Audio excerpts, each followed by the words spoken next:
En septiembre de 2022, una marcha de miles de productores de coca llegó de los Yungas a La Paz para exigir el cierre del mercado paralelo de la hoja creado por el dirigente Arnold Alanes, que entonces contaba con el respaldo del gobierno. La violencia entre cocaleros estalló el 8 de septiembre en una batalla campal con dinamitazos, represión policial y la quema del mercado paralelo al de la Asociación Departamental de Productores de Coca, ADEPCOCA. El conflicto tuvo sus peores consecuencias en los dirigentes, en particular en César Apaza, el presidente del Comité de Autodefensa de ADEPCOCA, que desde que fue capturado por agentes de inteligencia el 22 de septiembre, sufre un verdadero viacrucis en su salud, su situación judicial y la precariedad en la que está su familia.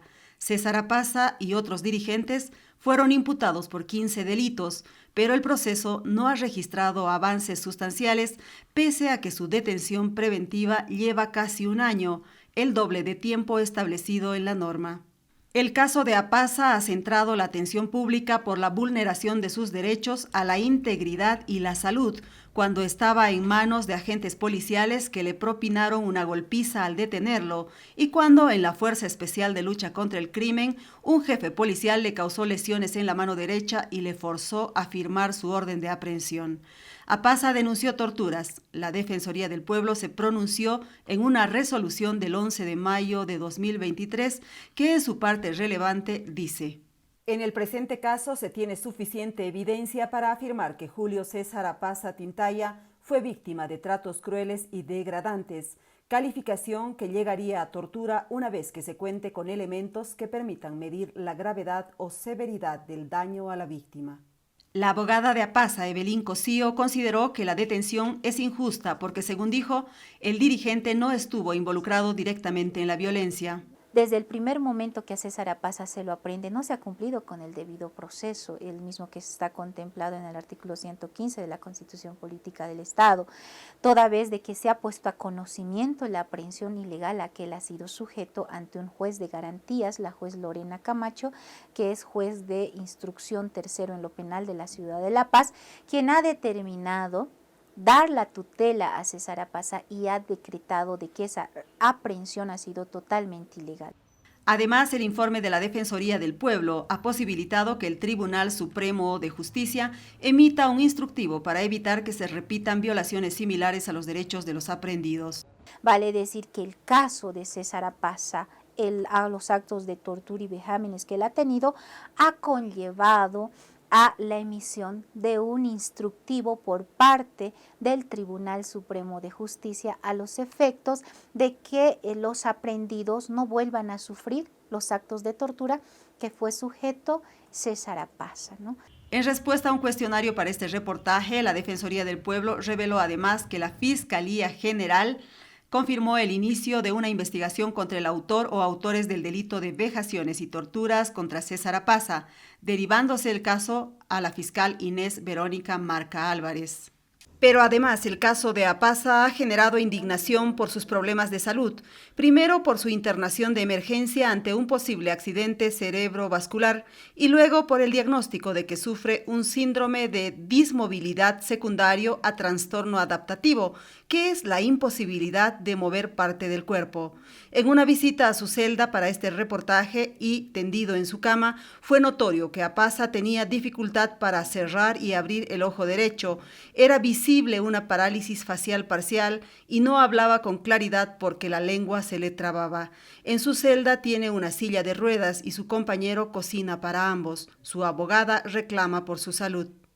También hemos visto de que se ha vulnerado su derecho a la salud, su derecho a la vida, toda vez de que durante estos más ya de 11 meses que él se encuentra detenido y privado injustamente de su libertad, no se le ha dado la debida atención con relación a brindarle tratamiento médico, no ha recibido sesiones de fisioterapia, lo cual ha sido aconsejado por los médicos del Hospital de Clínicas, ¿no? Desde el mes de marzo, para ser exacto, el 16 de marzo del 2023, fecha en la cual él ha sido dado de alta arbitrariamente del Hospital de Clínicas, los médicos de este mosocomio han señalado de que él tenía que cumplir 15 sesiones de fisioterapia, las cuales no se ha desarrollado, no porque César Apaza haya rehuido a aquello, sino porque el régimen penitenciario no se ha preocupado de otorgarle un profesional capacitado para que él pueda recibir esta atención, lo que ha conllevado en el detrimento de su estado de salud. La Comisión Interamericana de Derechos Humanos, CIDH, evalúa peticiones de medidas cautelares para Apaza presentadas por el abogado Jorge Balda y la senadora opositora Senta Rek, ante posibles riesgos en su vida por el incumplimiento de sus derechos. Al respecto, la Procuraduría General del Estado respondió a los requerimientos de la CIDH rechazando las denuncias contra el Estado. En su respuesta del 25 de mayo, la Procuraduría ignora el informe firmado 2 semanas antes por la Defensoría del Pueblo que habla de tratos crueles y degradantes. Además, la Procuraduría incluye algunos datos que parecen errores, como el de una supuesta persecución a Apaza hasta la Ciudad del Alto, cuando él fue aprehendido a puertas de la sede de ADEP Coca en La Paz y luego trasladado por la misma policía a El Alto. El otro dato comunicado por la Procuraduría a la CIDH, que llama al escepticismo, señala que entre el 15 de marzo y el 15 de mayo, Apaza habría recibido 174 visitas médicas de parte del personal del régimen penitenciario. En su celda, Apaza se quejó de que no recibió la atención médica que necesita. La Procuraduría General del Estado ha querido minimizar el estado de salud de César Apaza, haciendo ver a la Corte Interamericana de que el estado de salud de César Apaza se encuentra estable y que el Estado boliviano le ha brindado la atención. Estas alocuciones con referencia al Procurador General del Estado, que refiere que él ha rechazado, no existe una prueba documental que demuestre este extremo. Es simple y llanamente pronunciamientos que hacen los médicos del régimen penitenciario.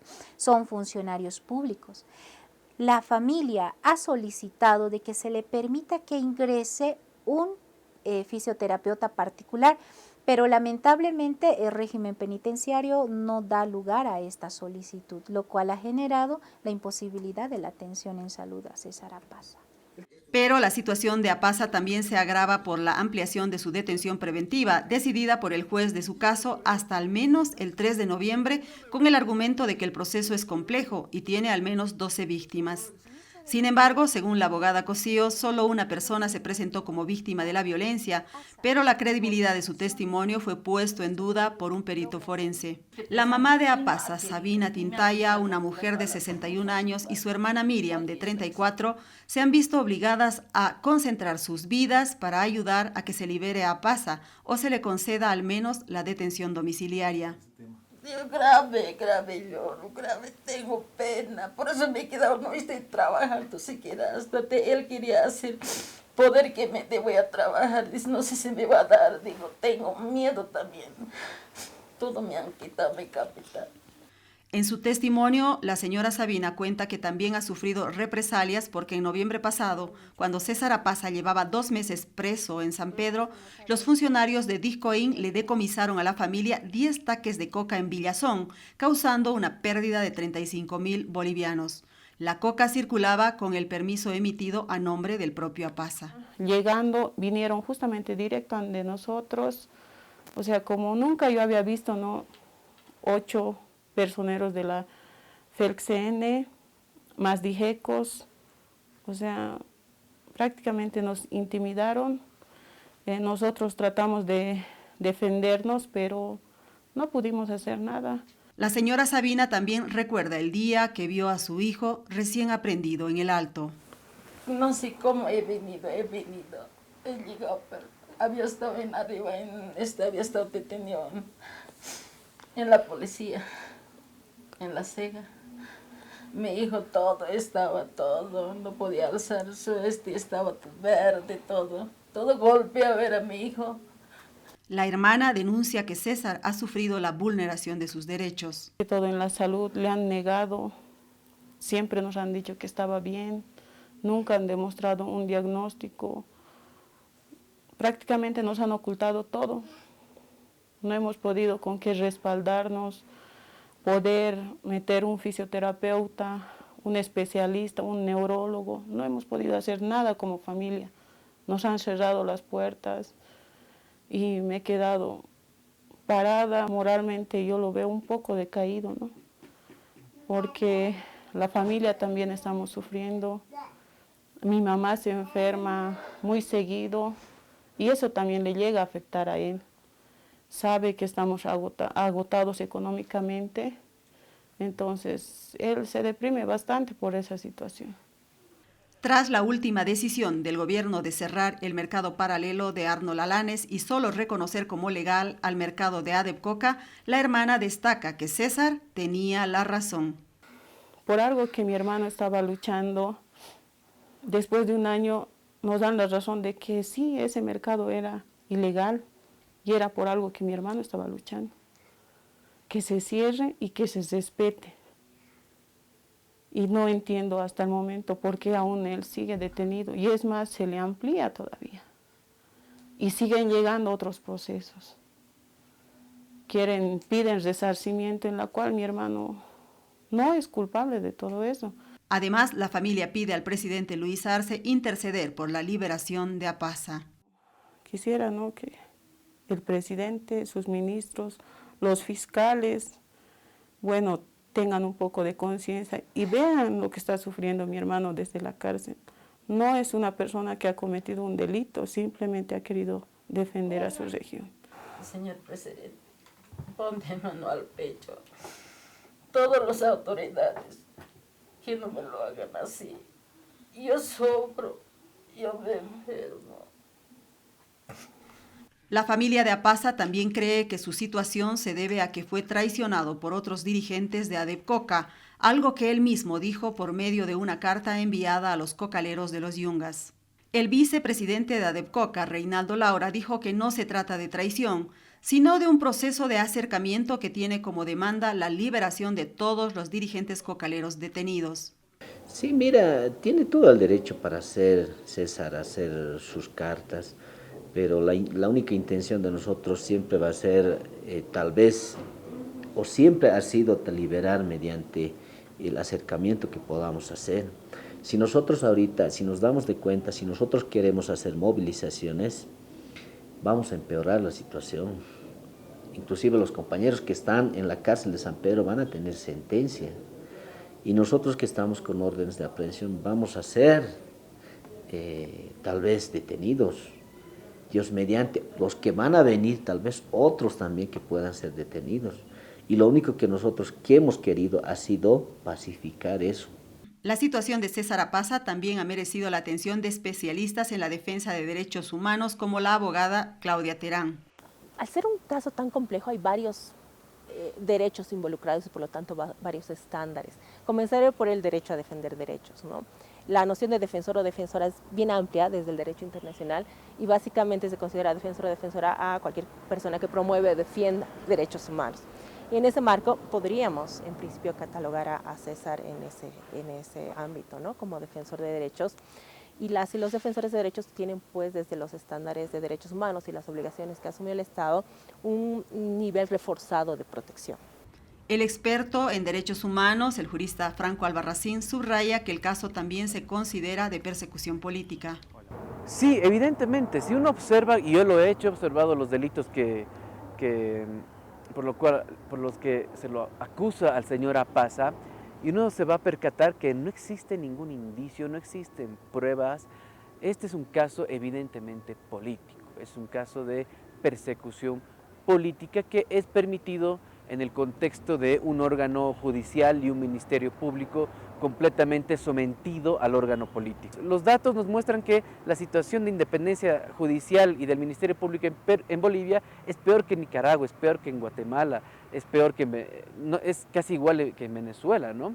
Y va de la mano, según estos organismos, la falta de independencia con la persecución política. Pero ¿qué es lo que pasa? En Bolivia, hasta ahora, ni la Comisión Interamericana de Derechos Humanos, ni la Oficina del Alto Comisionado de las Naciones Unidas se animan a denunciarlo públicamente. A finales de agosto, en su desesperación, César Apaza ha anunciado el inicio de una huelga de hambre en el penal en contra de lo que llama la tortura judicial. De no cambiar nada, cumplirá el primer año de su vía crucis el 23 de septiembre.